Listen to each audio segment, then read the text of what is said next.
FC অনূর্ধ্ব-17 Asian কাপের 2026 কোয়ালিফায়ার্সের ম্যাচে মাঠে নামছে বাংলাদেশ। শনিবার তিমুর-লেস্তের বিপক্ষে মাঠে নামবে কোচ গোলাম রব্বানী ছোটনের দল। সেই লক্ষ্যে দ্বিতীয় দিনের মতো অনুশীলন করেছে টিম বাংলাদেশ। আপনারা সবাই জানেন যে আগামীকাল বাংলাদেশ সময় দুপুর 12টায় আমরা আমাদের প্রথম ম্যাচে মাঠে নামবো। আমাদের প্রতিপক্ষ হচ্ছে তিমুর-লেস্তে। সবাই আমাদের জন্য দোয়া করবেন, আমরা যেন এই ম্যাচ ভালো করে আমাদের পরের ম্যাচ ধাপে ধাপে ভালো করে আমরা যেন এখান থেকে ভালো একটা রেজাল্ট নিয়ে ফিরে যেতে পারি। এবং বর্তমানে বাংলাদেশ ফুটবলটা যেভাবে এগিয়ে যাচ্ছে, সিনিয়র টিম যেভাবে নিজেদেরকে প্রমাণ করতেছে, ইনশাল্লাহ আমরা সেই ধারাবাহিকতা বজায় রাখতে চাই। ইনশাল্লাহ আমরা এখানে প্রথম ম্যাচটা জয় দিয়ে শুরু করবো। ইনশাল্লাহ এখান থেকে ভালো একটা রেজাল্ট নিয়ে দেশে ফিরবো।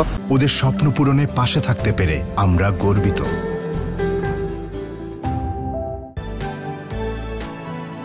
এবারে এশিয়ান কাপ কোয়ালিফায়ার্সের ম্যাচগুলো 22 নভেম্বর থেকে 30 নভেম্বর চীনে অনুষ্ঠিত হবে। বাংলাদেশের গ্রুপটিতে রয়েছে চীন, বাহরাইন, ব্রুনাই, তিমুর-লেস্তে এবং শ্রীলঙ্কা। এবারে বাছাই পর্ব থেকে 8 গ্রুপের চ্যাম্পিয়ন দল কোয়ালিফাই করবে। কোয়ালিফাই করার জন্য যশোরের শামসুল হুদা ফুটবল একাডেমিতে গত 4 মাস ধরে অনুশীলন করে বাংলাদেশ দল। সেই অনুযায়ী দলের বিষয়ে আশাবাদী দলের প্রধান কোচ গোলাম রব্বানী ছোটন। আমরা চায়নায় আসছি, এখানে আমরা ছেলেরা খুবই হ্যাপি এবং তারা এক্সাইটেড আন্ডার-17 এফসি খেলার জন্য।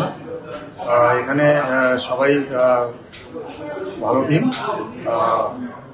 চায়না এবং বাহরাইন তাদের স্ট্রং ফুটবল স্ট্রাকচার আছে। তো আমরা এখানে আর বাকি যারা আছে তারা হলো তিমুর-লেস্তে, ব্রুনাই এবং শ্রীলঙ্কা, তারাও ইমপ্রুভিং র্যাপিডলি।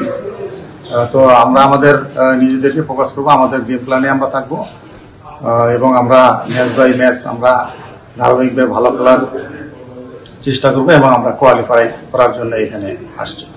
কিন্তু তেমন একটা ভিডিও পাওয়া যায় না। তিমুর-লেস্তের সাথে আমরা আসলে আমাদের তাদের সম্বন্ধে ধারণা কম, কিন্তু আমরা আমাদের গেম প্ল্যান অনুযায়ী খেলবো এবং জয়ের জন্য মাঠে।